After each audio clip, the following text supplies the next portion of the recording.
Wow, grabe oh. Wala pang 1 year itong aming mulberry na bunga namin, 7 na bunga. Magandang buhay mga ka-agri. Tayo po ngayon mga papasal ko kayo sa aming mulberry. Ito po yung aming kalabasa sa gilong oh. So, pasyal-pasyal muna po tayo. Ayan oh. Dito yan sa gilong ng gulong ng truck. At ito siningitan ko po ng mulberry. Ito yung katabi niya, yung golden dito variegated calamansi. Yun oh, may bunga na naman oh. Kasi nawawala ng bunga. Magandang buhay po sa lahat. Shoutout sa bago at regular nating subscriber. Ayan oh. Tingnan nyo. Napakabilis pala magbunga nito. Ang dami ng sanga. Wala pa po itong 1 taon. Hindi ko na tanda yung record eh. Ayan oh. Ito po ay nabunga ng popropagate ng cutting. Sikakat lang dito. Yung mga matured na. At itutusok. Yung sa binababad na magdamag 24 hours. Pag itusok mo siya binababad sa rooting hormone, pwede rin. Maganda siyang i-propagate ng tanggal itong ano. Banda-banda rin, mag-demo ako sa inyo pag kaya ko nang mag-cut. Pwede na akong putulan. Tatanggalin dahon. Mas maganda kung tanggalan mo muna dito. Yung kanyang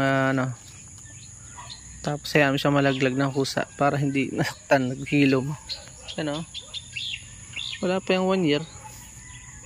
Katanim ko ngayon, bumunga na agad hindi ko lang pinatuloy. So yun. At pupunta tayo doon sa nagbunga na pakita ko sa inyo. Ganda oh. Ang purpose ko niyan, 2. Isang mulberry, isang calamansi. Ano po. At pupunta tayo ngayon doon sa ganda natin background ano. Hindi na tayo nagbabackground ngayon. Dami ng gulay namin dito. Kamuti. Yan yung okra. Na second batch na. Ito yung kamutihan ng tatay ko. Araw-araw siyang kumikita dyan. Katulad po nung bulaklak ng kalabasa.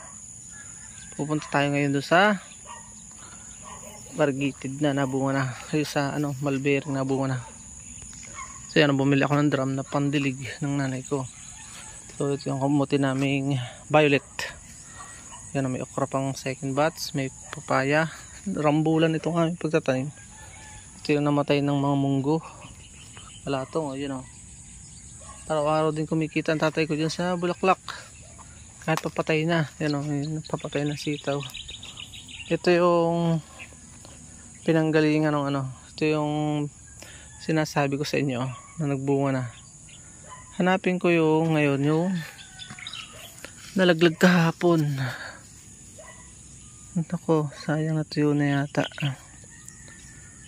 Ang dali po niya magbunga, promise mga ka-agri. Wala pa pong 1 year ay nabunga na, less than 1 year. Yan o, yan yung masangan niya o. Nagbulaklak, akala ko ay joke lang. At kahapon ay nakita ko. Sayang di ko na vlog na tunaw na. May bulaklak na, may buko na. Hinog na, kaya pala nangawala. Akala ko joke lang yun. Pala totoo yan. Meron pa naman tara. Dito siya nagbunga, hindi ko pinansin. Ang ubuno ko lang dyan po ay dumi ng tupa. At pinabulok ng mga dahon ng kakuwati. Tinatamba ko dito. Maraming video tayo dito. At marami tayong magiging video. Yan kailangan bawasan na. Isang natutuyo lang. Para mas mabilis yung tumaas. Tingnan nyo itong sanga. Yan dito nang galing yung nahinog na. Yun akala ko ay joke lang. Nagbulaklak na sa araw. Nalaglag na isa. Yan bunga agad. Pero minsan huwag mong patutuloyin wala pang 6 months. Tatlo ito dati, 4 baga. Nalaglag na yung iba. Napakabilis po ng mulberry. Naka-experience nga po ako ng pagkatanim may bunga. Hindi ko pinatuloy. Kasi pagka nakat mo siya ng saktong fruiting season, talagang tutuloy yun. Pero ito ay hindi naman fruiting season. Talagang mabilis po ang pagbunga ng mulberry. Maganda yung pakain sa tupa yung dahon. Akala mapruning ito. Ito po yung nasilab pa dati. Nasilab pa ng tatay ko na tuyo. Hindi ko kailangan gumanda. Bakit may bato? Sasabihin nyo, ba't may batong semento? Kinakaykay po kasi ng mga manok. Nilagyan ko po yan ng buhangin. at kaunting lupa. Yan o. Tingnan nyo, tatlong ano yan. Dati ko naalala yung mga video ko. Ito ay laro ng kambing. Ayan o. Laro ng kambing.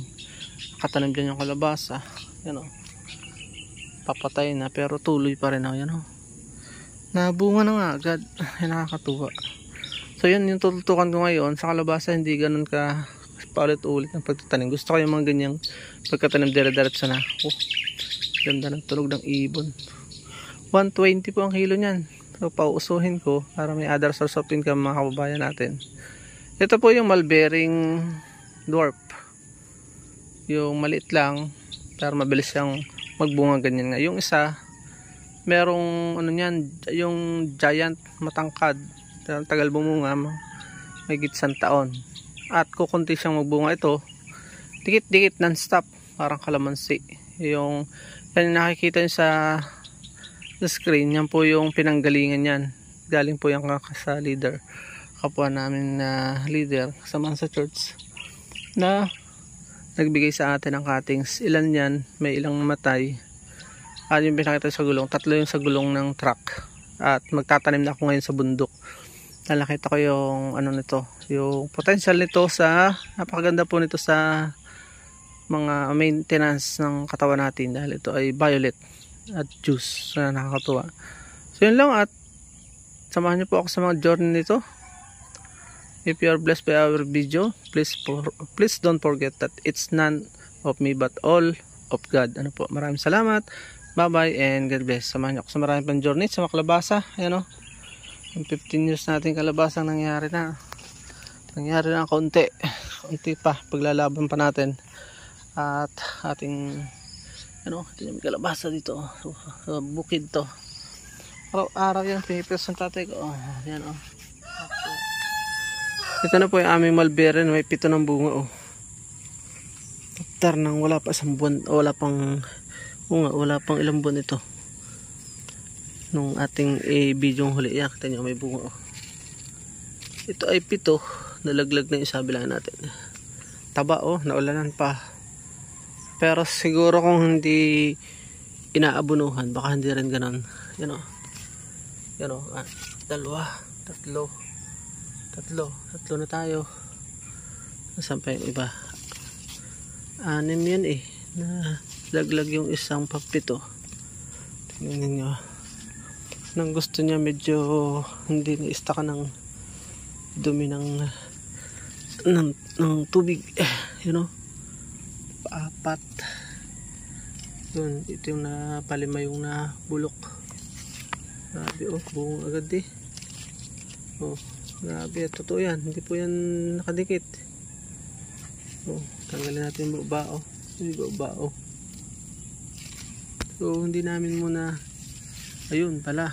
Paanim yun oh. Totoo po yan, mahihinog na din oh. Napakabilis lang niya. Wala pa pong 1 taon. May mga tanim pang kalabasa oh. Nakakatuwa. Yun lang po, sinare ko lang po sa inyo. Yun oh. Ba, ay bakit? Parang 8 yata oh, yun oh. Meron pa, hindi ko nabilang. May 8 pala no. 3, 4, 5 8. Hindi nagdoble itong bilang to sa bilang na pala yun. Maliliit pa lang ang bunga. Bagay pa lang sa kanyang katawan. Oy, meron pa pala din eh oh. Grabe. So 8 nga. 8 ang bunga. Hindi ko nabilang ito. Kumadaya. Nadaya tayo no. Nadaya pa tayo. May bunga na. Gandang tingnan no. So yan o. May bunga na. Nasa gilong. Dikit sa gilong.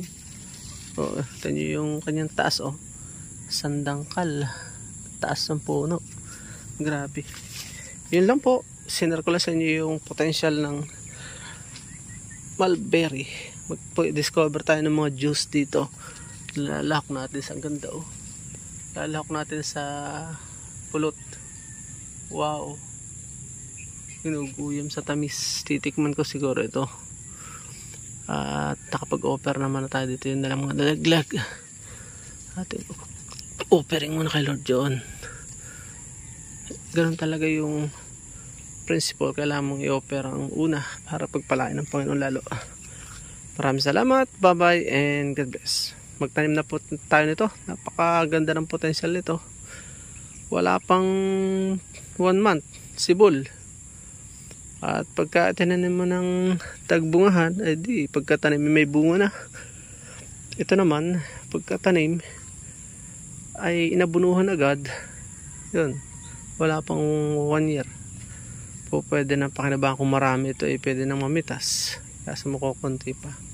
Bye-bye muna po and God bless. Please support all Filipino vloggers. Pakita natin sa mundo na nagkakaisa ang lahing Pilipino. Bye-bye.